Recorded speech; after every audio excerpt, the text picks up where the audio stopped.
লিটন এটা ঠিক করেনি, ও আমাদের নিয়ে রীতিমতো তামাশা করেছে। বাংলাদেশের বিপক্ষে ম্যাচ হেরে ম্যাচ শেষে প্রেজেন্টেশনে উপস্থাপকের প্রশ্নের জবাবে লিটনকে নিয়ে কেমন মন্তব্য করেছিলেন হংকং চায়নার অধিনায়ক, বিস্তারিত জানুন পুরো ভিডিওতে।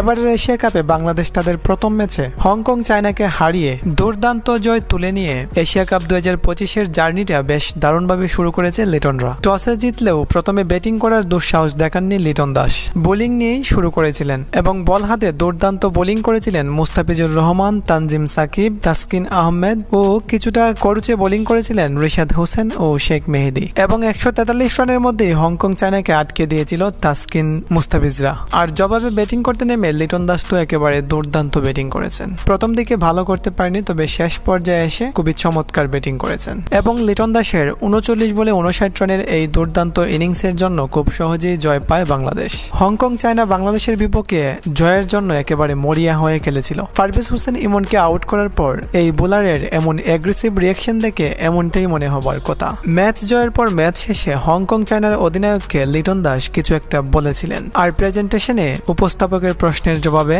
বিস্তারিত বলেন হংকং চায়নার অধিনায়ক। তিনি বলেছিলেন, বাংলাদেশকে হারানোর জন্য 143 রান কিন্তু যথেষ্ট ছিল, আর আমাদের বোলাররাও বেশ ভালো বোলিং করছিল, কিন্তু বাংলাদেশের অধিনায়ক লিটন সবকিছু উলটপালট করে দিয়েছিল। তিনি আমাদের বোলারদের নিয়ে রীতিমতো তামাশা করেছিলেন, যেদিক থেকেই বল মারছিলেন সেদিক থেকেই ব্যাট চালাচ্ছিলেন। হ্যান্ডশেক করার সময় লিটন আমাকে বলেছিলেন, এবারের জন্য আপনারা তাহলে বিদায়, তবে আপনারা অনেক ভালো ক্রিকেট খেলেছেন। লিটন এটা ঠিক করেনি, তা না হলে আমরা ভালো কিছু করতে পারতাম। লিটন দাসের ব্যাটিং এর প্রশংসা করার সময় এমনটাই বলেছিলেন হংকং চায়নার অধিনায়ক ইয়াসিম মুর্তজা।